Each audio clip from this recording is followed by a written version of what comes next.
afternoon, everybody. Once again, I forgot to change that little title at the end of the intro video.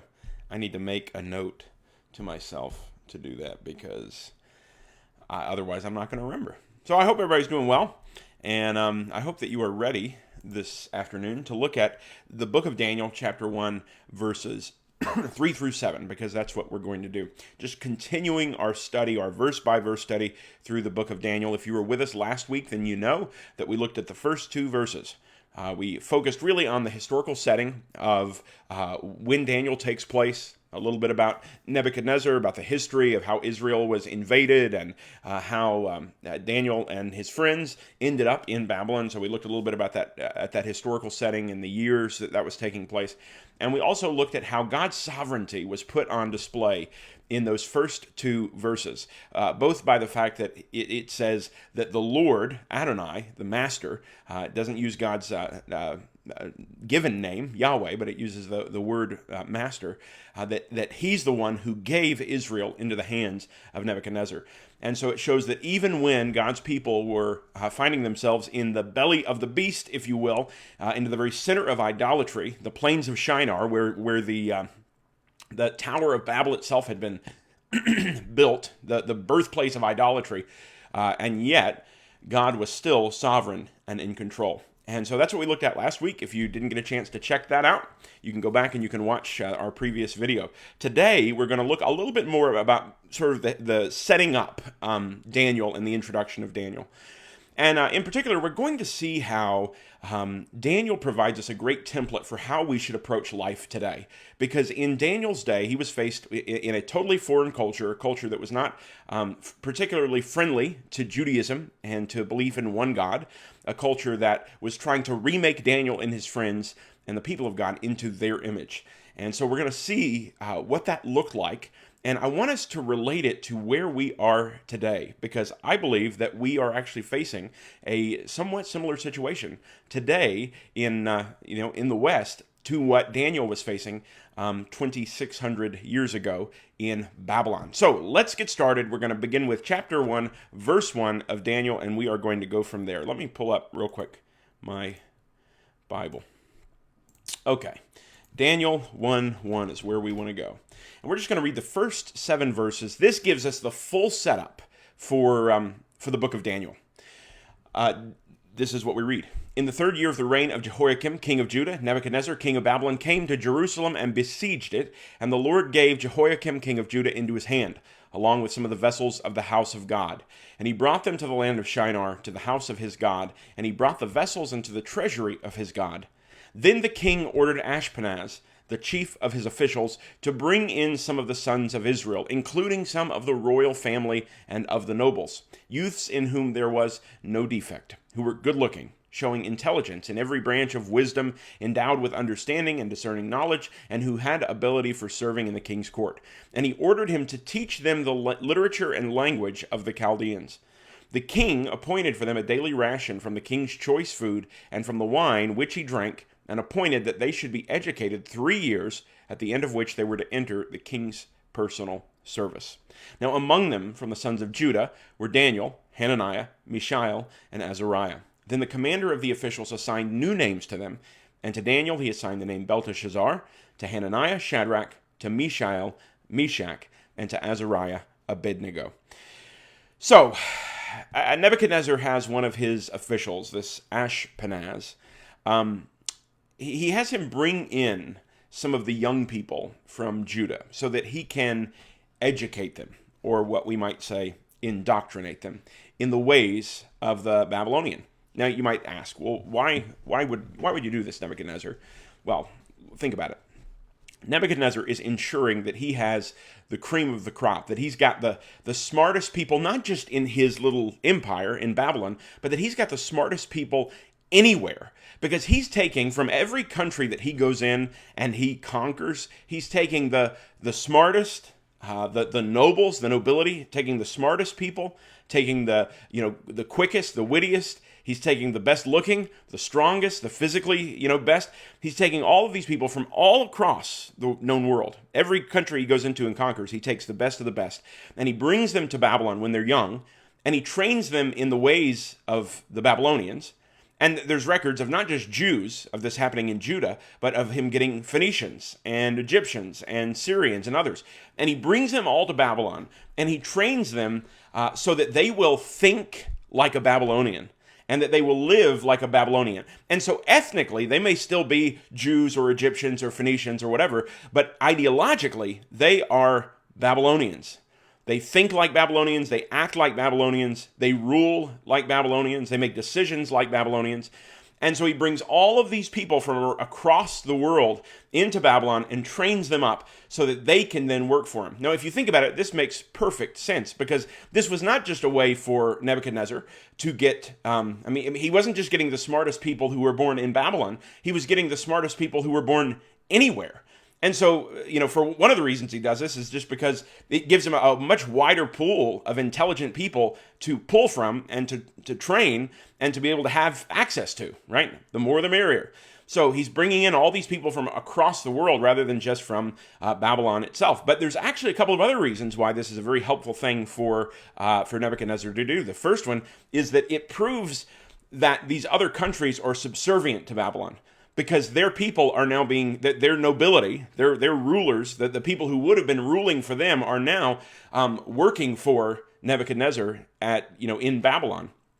So it proves that they're sort of subservient, that they have what's called a vassal status, that they're being ruled by Babylon as the larger country that's in charge and makes decisions, and that they better not get out of line. And so it sort of proves that subservient status. But it also comes in handy, because now what Nebuchadnezzar can do is he brings these nobility, these young men who are destined to rule in these different countries. He brings them to Babylon. He has them trained in the ways of Babylon, and then he can send them back so that he has someone to rule over those places that may be, like I said, ethnically, whatever that country is, Egyptian, Judean, etc. But ideologically, they're thinking like a Babylonian, and they're going to have their loyalty to Babylon because that's where they've gone to school, that's where they've trained, that's, all the people, that were their teachers and everything are Babylonians. And so they're going to rule not necessarily for the benefit of the people, of their people, but they're going to rule for the benefit of the Babylonians. So this is a very astute, crafty kind of a way to approach this situation, conquering other nations and then establishing rulers over them that those people are going to identify with, but ultimately they're not going to think like them because the rulers will have been trained in Babylon. So then if you look at verses 3 and 4, what you find is it gives us a list of things that Nebuchadnezzar was looking for in these men. The first thing that we see is that they are... right here, that they are of the royal family and of the nobles. In other words, these were not just the wealthy, but these were the people who were, as I said earlier, destined to rule. In other words, and this may be something that you've not heard before, didn't know, but Daniel and his friends were almost certainly from the tribe of Judah and very possibly descendants of David. So, because they were from the royal family and of the nobles. Now, there are some people who claim that these are two different things, that they're either from the royal family or the nobles. But there's a case to be made that this is actually the same thing. It's saying, including some of the royal family, of the nobles. In other words, that these were people who were all part of the royal family, and another name for that would be that they are part of the nobles. So Daniel, and his friends, there's a strong possibility that these are actually descendants or family of David. If that's the case, then Daniel and his friends being brought to Babylon and serving at the under Nebuchadnezzar is a fulfillment of a prophecy we find over in Isaiah 39:7. You may remember there's a story in back in the Old Testament of Hezekiah inviting the Babylonians in. This is before the Babylonians have much power. They're just kind of not really on the world scene like they will be in a few generations. And he invites them to come and to see the treasury of Israel, and they come in, and afterwards Hezekiah is rebuked, and Isaiah comes to him and he prophesies, and this is what he says in Isaiah 39 verse 7. He says, "Some of your sons who will issue from you, who you will beget, will be taken away, and they will become officials in the palace of the king of Babylon." if Daniel and his friends are a part of the royal family, which it certainly sounds like they are, then this is in fulfillment of what Isaiah spoke to Hezekiah back in Isaiah 39:7, several generations before Daniel shows up on the scene. So that's the first thing that we realize, is that Daniel is actually a member of the royal family. So that's what they were looking for. They were looking for the people who were destined to rule. Well, you might say, well, why is that? Well, because Nebuchadnezzar wants people that if he decides to send one of these guys back as one of his little puppet rulers, that the people will accept as a rightful king. So he brings people from the royal family who were destined to rule anyway, and he trains them in the ways of the Babylonian, and then sends them back so that they can rule in his place and sort of act at his behest. So that's the first thing that he's looking for, is members of the royal family and of the nobles, those destined to rule. If you keep reading, you'll find that he also says he wants youths. That's the very first word of verse 4. Youths. Now this word can refer to really anyone who is older than a child, but younger than marriage, marriageable age. Generally, most people believe that Daniel and his friends were probably about 14 years old. And the reason for this is we know for a fact that the Persians, that when they trained their young people and prepared them for service in the empire, they would start at about age 14 and they would train them for 3 years until they're about 16 or 17. So we have a pretty strong idea, a good idea, that Daniel and his friends are probably about 13, 14, 15 years old. So very young. I mean, think about, real quick, if you can, think of someone that you know that's 13, 14, 15 years old, and think of the words that describe that person. Probably impressionable is pretty high up on the list. And so what Nebuchadnezzar wants is young people, young men who are destined to rule and who are very impressionable, that he can shape and mold, that he's now taking them from their family, from their communities, from their religious traditions, from all of the things that makes them what they are, and he's bringing them to Babylon and separating them from all of that, and he is going to remold them and reshape them into the image of the sort of perfect Babylonian. And, what better age to do that in than 13, 14 years old? Because at that point, they're older than a child, so they can kind of take care of themselves, but they're young enough to still be very impressionable and to be remolded and shaped. And this is where Daniel finds himself. So he also says that he wants them to be in whom there was no defect. And what that's talking about is no physical defect. In other words, that they are physically healthy, that they're not missing any limbs, that they're not don't have any major diseases or anything like that. He wants healthy people. Well, you might say, well, why is that? Because he wants people who are able to get around and do what they need to do, and he wants people who will last. He doesn't want somebody that is barely alive and is going to die after a few years. He wants somebody that he can rely on to be acting in his stead over the long haul and working for him over the long haul. So he wants somebody that's physically healthy. He also wants someone who is good looking. And I'm not entirely sure. I didn't, as I read, I couldn't come across anything that was really clear about why, other than they just wanted the best of the best. And that's one of the other qualities that they were looking for. They wanted somebody who looked good. It wasn't just intelligent, wasn't just physically healthy, but actually looked good.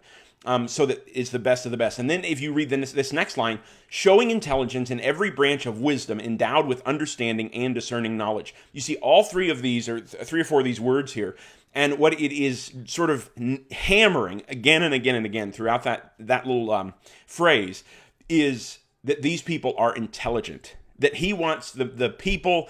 He wants them to be physically healthy. He wants them to be good looking, but he really wants them to be intelligent and where they're quick, where they can pick something up fast, where they can learn. He doesn't want somebody who's going to be slow. He wants the A+ students. He wants to pull in the guys that he can spend 3 years on, because that's how long their training was. He can spend 3 years on, and by the end of that, they will have learned everything he wants them to learn. They will have been transformed into the perfect young Babylonian student. This is what Nebuchadnezzar wants. And then we have this last line, and who had ability for serving in the king's court. In other words, these are people who have the kind of confidence to step in and to approach the king himself and serve the king himself. He doesn't want people who are, reserved and quiet and aren't going to be willing to say what needs to be said, but who have the confidence to enter into the king's presence and to serve the king himself. So this is a very high calling. When you look at all of these requirements, what you'll find is that Nebuchadnezzar placed a very high standard on the kind of people that he wanted Ashpenaz to go and find him and bring and put in what we're going to call BU, Babylonia University. So, Nebuchadnezzar is bringing in these nobles, these men destined to rule, who are good-looking, who are healthy, who are intelligent, who are confident. He's getting the cream of the crop, is what he's getting. He's going into Judah, this nation that he's just taken over and conquered, and he is getting the cream of the crop to bring back to Babylon to train them so that he can either use them himself and keep them there, or so that he can send them back to rule in his stead. These are the young men that Nebuchadnezzar and the Babylonians are looking for. So we might ask ourselves the question, what was it that Daniel and his three friends, what were they facing in all of this? Here's what we need to sort of grasp, is that Babylon was an entirely different world for Daniel and for his friends. It was an entirely different world from what everyone in Israel was used to. I mean, this was the most powerful nation in the world at the time, and they were being brought into the very heart of it. Meanwhile, they had lived in Israel, a place where, depending on where you were, large portions of it was kind of herding land and things like that. So their whole world is changing, and not just at a physical level, but at an ideological and a spiritual level, because they're going from a place where they likely grew up hearing the story of the Exodus, hearing the story of Moses and their deliverance from Egypt, and hearing the prophets. I mean, remember, Daniel is writing at a time when, or he is living at a time when Jeremiah is still alive. I mean, there's a chance that Daniel could have known, heard of Jeremiah or seen him as a kid.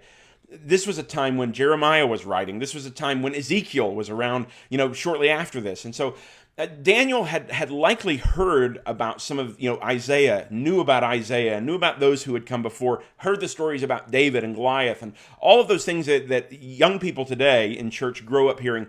Daniel would have heard all those stories, and he would have heard and celebrated the Passover, heard about how God had delivered Israel and how God was going to continue to deliver Israel and be with Israel as long as Israel was faithful to God.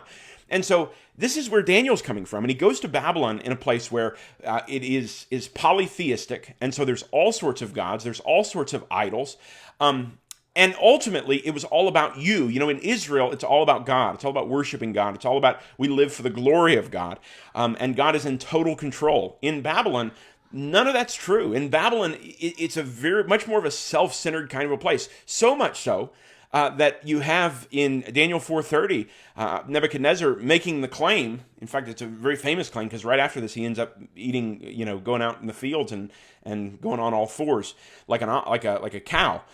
We'll get to that in a number of weeks. But in Daniel 4:30, he says, he's up on the palace roof, and he looks around at his city and says, "Is not this the great Babylon I have built as the royal residence by my mighty power and for the glory of my majesty?" In other words, it wasn't about God. You compare something like that statement to the way David or Solomon talked about the temple and talked about who God was. And it's totally different because for Nebuchadnezzar and for the Babylonians, it's really all about me. And the only reason that we even worry about the gods is because they're going to benefit me. Whereas in Israel, in the way Daniel had been raised, it was all about God. And we live our whole life in honor and in worship to God. And so there was a total inversion of values and of what was important and what wasn't important, and on and on and on. Babylon was a world created by humans, for humans. It revolved around humans. The gods were only needed or necessary or appreciated if they were going to benefit people. So Daniel and his friends, this is where they find themselves, in this kind of a totally different city, very secular, not in the sense of no religion, but in the sense of all about humans, all about people, all about men. And they're brought to this place, and we read right here at the end of verse 4, "And he ordered him to teach them the literature and language of the Chaldeans." That word Chaldean is another word for Babylonian. It's also in some places used to refer to the sort of the the wise men of the Babylonians. In fact, it comes back up again later, I think, in chapter 2. So they were taught the literature and language of the Chaldeans. And then it says, and the king appointed for them a daily ration from the king's choice food and from the wine which he drank, and appointed that they should be educated 3 years, at the end of which they were to enter the king's personal service. So what all were Daniel and his friends educated in? Well, the first thing we find out is that they were educated in the language of the Chaldeans. This would have been what we call today Neo-Babylonian. And the other kind of word for it is Akkadian. And it's a very difficult language. It was not the language of the common people of Babylon. It was the language of the cultural elites. And so, it was not the language that people were speaking on the streets of Babylon, but it was the language in which all of their literature was written. And so, all of the high culture was written and communicated in Akkadian. All of the wealthy people knew Akkadian. The educated, the highly educated people, all the wise men knew Akkadian. So it was this language of the high culture. And Daniel and Shadrach, Meshach, and Abednego were all taught this very difficult language so that they could then read the Babylonian literature, as it says here. So they had a Babylonian curriculum, if you will. For 3 years, they were immersed in Babylon's mythology, in Babylon's history, in Babylon's science, and on and on and on. In fact, there's one scholar who lists the kind of texts that schools gave their students to copy so that they could learn it. And this is what he says, that Babylonian texts indicate that the schools of the day copied sign lists, word lists, paradigms, legal material, all kinds of religious documents, fables, omen texts, including those about devils and evil spirits, astrological and mathematical texts, economic data, as well as historical materials. So for 3 years, Daniel, Shadrach, Meshach, and Abednego, and all these other guys, because they're not the only four. There's lots of other people who are here in Babylonian University. And all of them are on a daily basis, first learning Akkadian, this difficult language of the Babylonian high culture, and then they are reading and copying all these religious documents, these fables and myths, these omen texts where they're learning how to divine, the future, all this stuff about evil spirits and demons, astrological stuff and mathematical stuff and economic and historical stuff about Babylon. They are for 3 years being immersed in the Babylonian way of life, in Babylonian ways of thinking, in Babylonian history, in Babylonian religion. They are being indoctrinated to the max. And again, remember, these are 13, 14, 15-year-old kids, very impressionable, and they are just being drowned in the Babylonian society and culture.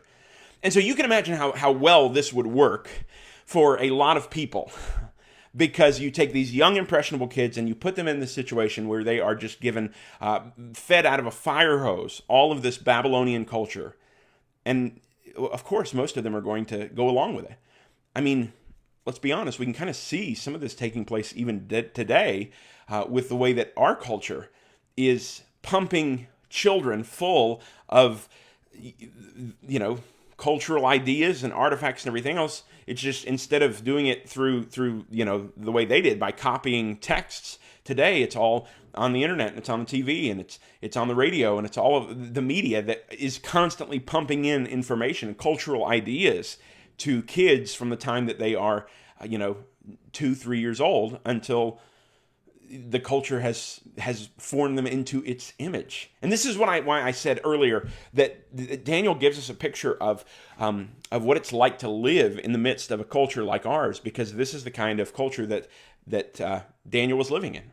In fact, Daniel would have read, no doubt, the Epic of Gilgamesh, which is a very famous Babylonian epic that's about, and probably Daniel would have noticed the parallels to the story of Noah that we read about in the book of Genesis. Because in the story of Gilgamesh, we're introduced to a man named Utnapishtim who found out that the gods were going to destroy the world with water, and he ends up getting the information early and is able to build a boat, and he saves himself and animals and survives this great flood. And so we have this very similar story, and there's no doubt that Daniel would have heard that and would have been able to relate that to, I know this story of Noah that's very similar to this. So the Epic of Gilgamesh was no doubt something that would have been taught. The Enuma Elish is another one that is a Babylonian story about the creation of the world, and sort of similar idea to what we find in Genesis. Again, they would have been indoctrinated in the origin story and in the mythology of this Babylonian world. They would have been taught how to divine things, how to tell the future through astrology, through looking at livers. They would slaughter an animal and look at its entrails and try and divine what was going to happen in the future. And so Daniel and his friends are indoctrinated in this Babylonian way of life. And then they are also given a daily ration of food from the king's table. So they're given food. And you have to understand that food is not just food. That for the majority of human history, food is an identifier. I mean, we know this for Jews because Jews weren't allowed to eat certain things. And you may know that Muslims are not allowed to eat certain things. You may even know some Christian groups or pseudo-Christian groups that are not allowed to eat certain things. But if you look at throughout history, food has been an identifier. Even if you think back to, there are people, back traditionally, back in the day, the English would make fun of the fact that the French ate frog legs. And that was a thing. You think about during World War II when a number of people, the Allies here in America and Britain and stuff, that they called Germans krauts, again, referencing their food. And there's lots of things like that going on throughout history. And so the reason for it is because food is not just food. Food is an identifier. And that is what... part of what's going on here is the Babylonians are having these young children who are so impressionable, totally inundating them with the Babylonian lifestyle, with the education system, with the language, with the food, and finally, they even go so far as to change their names. And this is what we find here in verses 6 and 7, that Daniel, which is a name that means God is my judge, is changed to Belteshazzar, which there's some debate about exactly what it means, but either means the divine lady protects the king, or it's another resource I found said that it may mean that Bel protects me, or Bel protect me, sort of calling on Bel to protect him. So Daniel's name is changed, and Daniel's name Daniel is a name that references God. That's the E-L at the end, El. Daniel means God is my judge, and they're changing it to refer to a pagan. The same thing with Hananiah. Hananiah means Yahweh is gracious. Again, referencing the God of Israel. And it's changed to Shadrach, which there's some debate about what these names exactly mean, but one person thinks that it means the command of Aku, and Aku was the moon god. Then Mishael means who is what God is. In other words, who's like God. And it's changed to Meshach, which means who is what Aku is. Again, the moon god. And then Azariah means Yahweh will help. And it's changed to Abednego, which means the servant of Nego or Nebo. In other words, all of their names are changed from referencing God, Yahweh, the God of Israel, to referencing some pagan god. So you can see the indoctrination sort of approach that the Babylonians are taking. They're teaching them the language, they're teaching them the culture, they're feeding them with their food, they are changing their names to reflect Babylonian priorities and ideas and gods rather than the God of Israel. They're doing everything they can to indoctrinate these young, impressionable 13, 14, 15-year-old boys into thinking and living like Babylonians. And when I read this, I cannot help but feel like that we are very much living in a similar kind of a situation today. And not just today, but really throughout human history, the culture at large that Christians find themselves in is constantly trying to remake Christianity and Christians into its image by teaching them the language of the culture and getting them to only speak the language of the culture, by getting them to think like the culture, to take on the culture's learning and myths and ideas and ideologies and everything else for their own. By getting them to, if you will, eat the food, the cultural food of that culture rather than the Christian one. To get them to change their names, if you will, so that they will look at themselves not as Christians, but instead as something else. I mean, you can see this not necessarily with individual names, but getting people so focused on particular group identities within a country or a culture, instead of viewing themselves first and foremost as Christians, and everything else being sort of subservient to that. What we find is that throughout history, this is the way that cultures have functioned. They have basically done what the Babylonians did, which is to try and indoctrinate Christians into thinking like the rest of them. And it's a particularly dangerous thing for young people.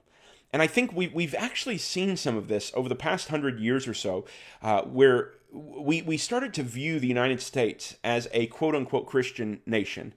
And I have concerns about even thinking that, because nowhere in Scripture do we have nations being Christian. People are Christian.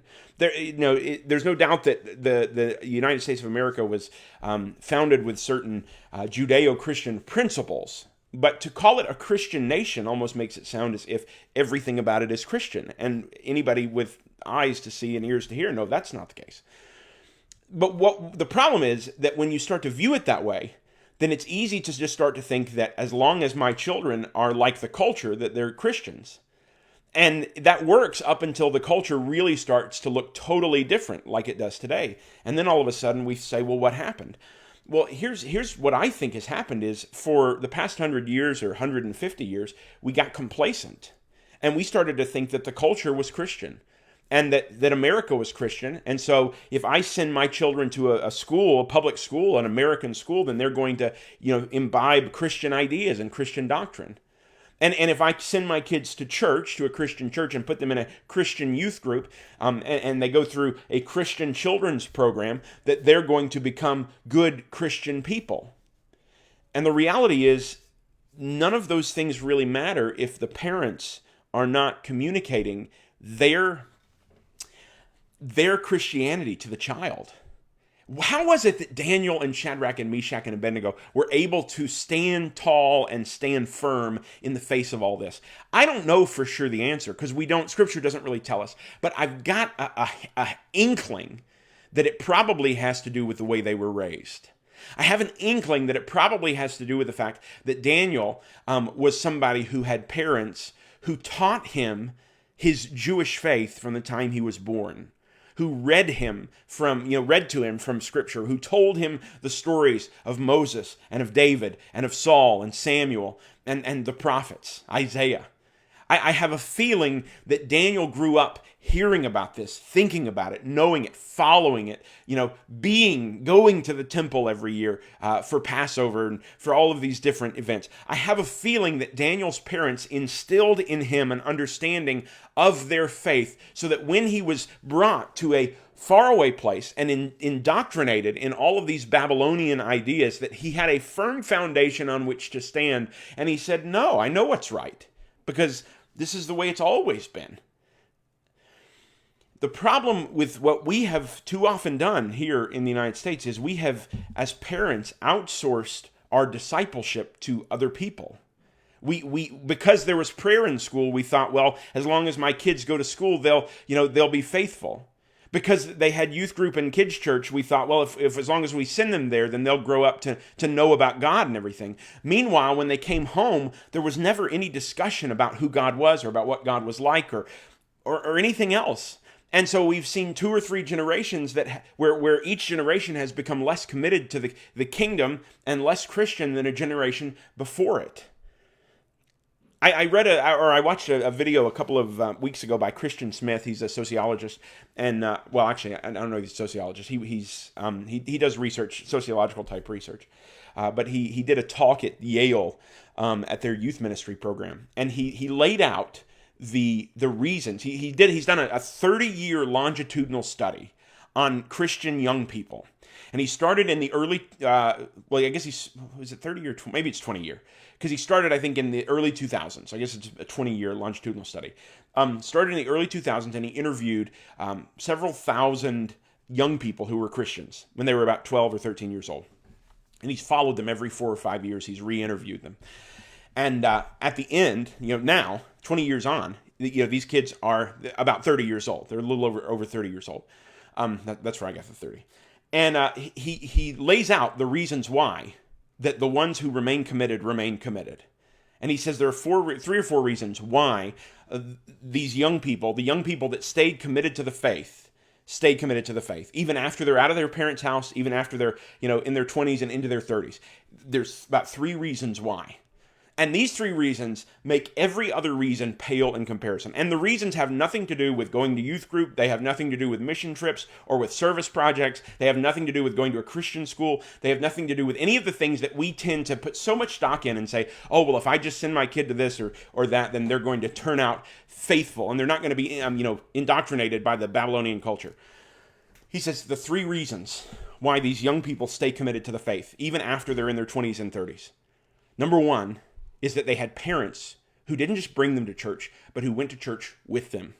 That was one of the reasons why. That wasn't the most significant reason, but that was one of the reasons why. Number two was that they had parents who said, my faith is important to me. Now, obviously, if their faith is important to them, they're going to bring them to church. They're going to, do some of these other things. They're going to pray. They're going to, read the Bible and all these other things. But they had parents who said, my faith is important to me. And the third, and this is the most important, this was the most significant thing. In fact, this one outstripped all of the other reasons by far. The most important reason why young people stay committed to the faith even after they're out of their parents' home in their 20s and 30s, the number one reason was that they had parents who talked about their faith throughout the week. That's the number one reason, that they had parents who would bring it up at the dinner table, who would talk about the Bible or talk about God, or maybe would be watching a television show and would, bring God into the conversation. In other words, church was not just something you did on Sunday morning. It was something that was truly a way of life. It was something that was discussed throughout the week, from Sunday to Saturday. It was on the mind and it was being discussed and it was a part of the daily life. That was the number one reason why young people remained committed to the faith after they left the home into their 20s and 30s.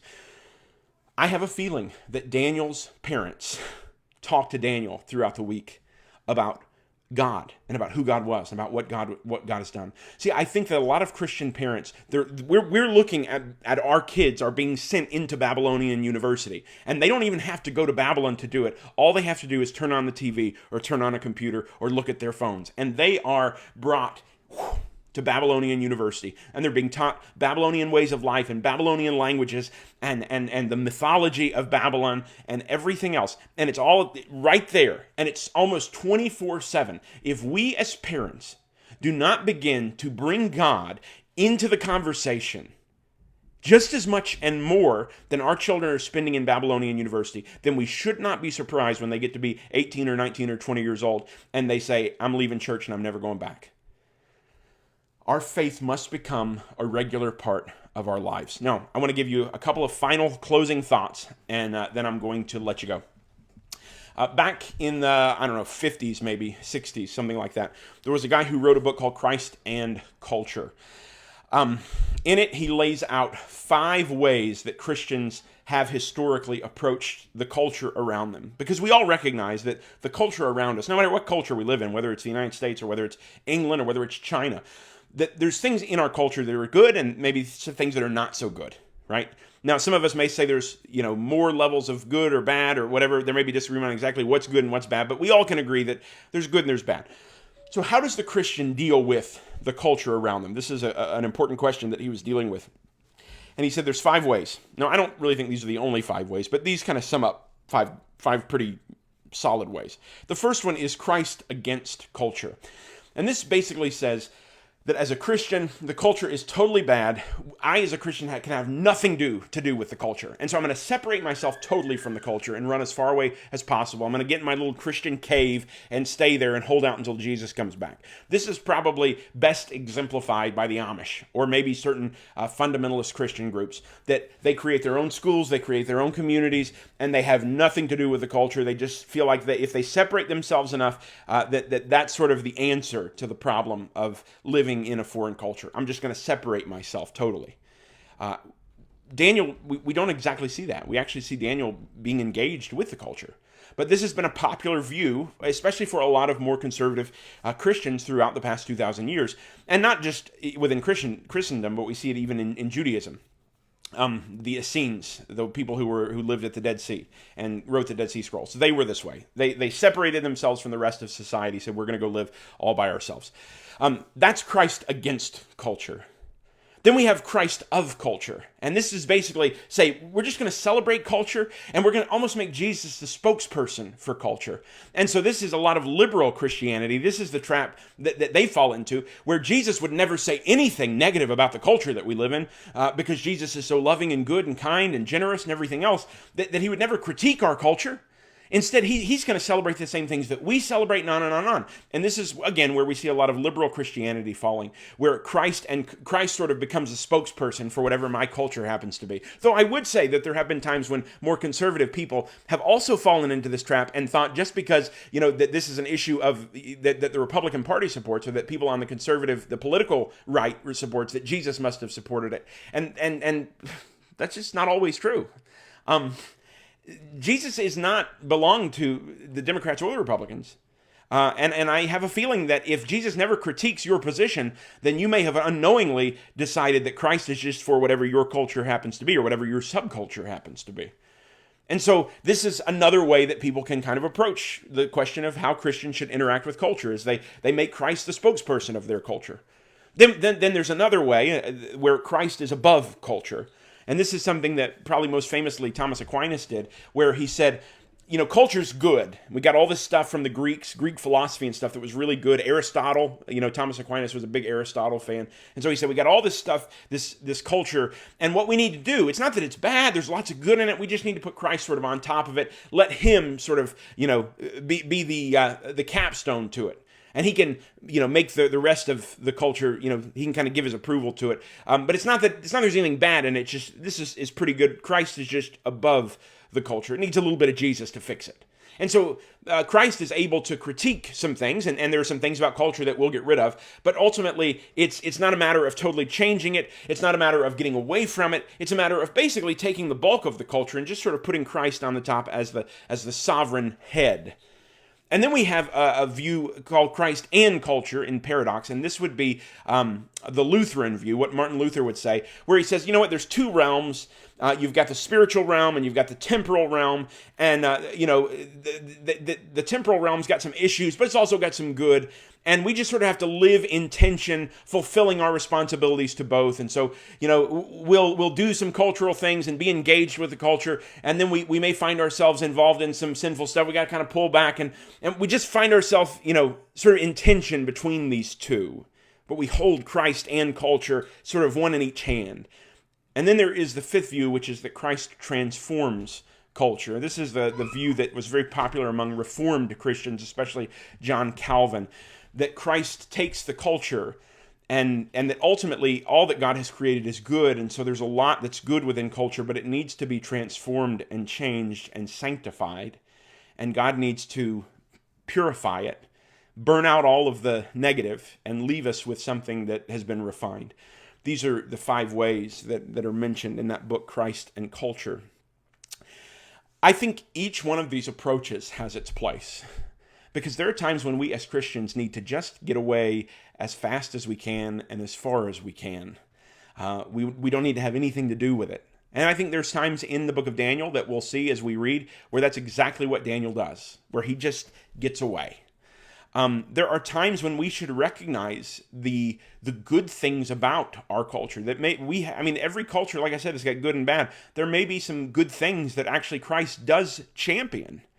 And we should be able to recognize those things and celebrate those things. Even though we still let Christ critique the culture we're in, no matter what culture we happen to be in. There are times when there may be aspects of our culture that are good and that we want to make Christ above culture. And we want to take those things and take the wisdom from that culture and be able to add Christ and let him, reveal how through his grace, he's made this thing where, though it came from another culture, it actually can be a good thing. There may be times when we have that Christ and culture approach, and there's certainly times when we should be approaching culture in a way where we're seeking for Christ to transform it. And so all 5 of these ways are, I think, at times can be good ways to approach the culture that we live in. I think the most important thing, though, to get out of all of this is to recognize that we must reflect on the culture in which we live. That we cannot just take in everything that comes our way from our culture and think that it's good and sanctified. And I don't care whether I'm talking about, the American culture at large, or whether I'm talking about a Christian subculture. We have all of these, every one of us, we're all a part of these little subcultures within the church, whether it's a local congregation or a denomination or a movement or whatever. And it's easy to just start to assume that everything my church or my denomination or my movement or my group, everything they believe, that's what Jesus likes. But that's just not the case. Israel was God's people, and yet God sent prophets to them to say, you don't have it together and you're not doing what's right. And there are times when Christ wants to critique us and our little culture. That's what essentially Revelation 2 and 3 is Christ coming and critiquing the cultures of each one of the 7 churches. And sometimes Christ wants to come and critique you and critique me, critique our lives, critique our congregations, critique our movements and our denominations and everything else. And if we have got it in our minds that all of the people in that culture are bad and all the people in my culture are good, all the people who think like me, I'm sorry, but no. And when we do that, we run the danger of not allowing Christ to be able to speak a word of conviction and criticism that may be needed so that I can get back on the right track and get reoriented back to God the way that I need to be. So we need to recognize that Christ should always have the ability to critique our culture. We also should recognize that the culture we live in is going to require different approaches at different times. And this is something we will see throughout the book of Daniel. We will see how Daniel approaches. It's not a one-size-fits-all kind of a situation. Daniel, the way he deals with Nebuchadnezzar in one place is different from the way he deals with Belshazzar in another place, and it's different from the way that he deals with Darius in another place. Daniel he's looking at the situation and he is formulating a response that fits the situation, and we should too. Yes, we live in a Babylonian culture, but we need to recognize that that doesn't mean that we can't work within the confines of this culture and seek ways for God to be exalted and glorified in the midst of it all. And that is what we should be seeking. We should be seeking to let Christ critique our culture, critique, whether we're talking about large or small cultures, and we should allow Christ to critique ourselves. And we should also be looking for opportunities and for the approaches that he wants to use as we find ourselves in this culture. Ultimately, the only way we can do that is by studying Scripture, is by prayer, is by listening to him, to the voice of the Holy Spirit, by listening to the voices of the churches throughout history. This is why I think that reading is so vital, and listening to the historic Christian church is so important, so that we can see, because there's times when they may see something that we just have not seen before, or we've not paid attention to, that we've been blinded to, and somebody may be able to speak and say something that we totally missed. I remember reading in, and I'll let you go after this, but I remember reading in Misreading Scripture with Western Eyes is a book. And one of the things he talks about in there is how people from other cultures at times can shed light on Scripture and help us see things that we didn't see before. He said that he read the story of the prodigal son to a group of Americans and had them recount the story. And they told the story, And then he read the same story to a group of Russians and had them recount the story. And he said it was peculiar because all of the Russians contained the part of the story about there being a famine in the land, and none of the Americans did. And the reason why was the Russians had undergone a famine. And so when they heard that there was a famine in the land, it stuck with them because their experience, they've been through that, so they knew it. Whereas the Americans who had never been through a famine, that detail they just sort of passed over and went right on into the pigs, and him being in there with the pigs.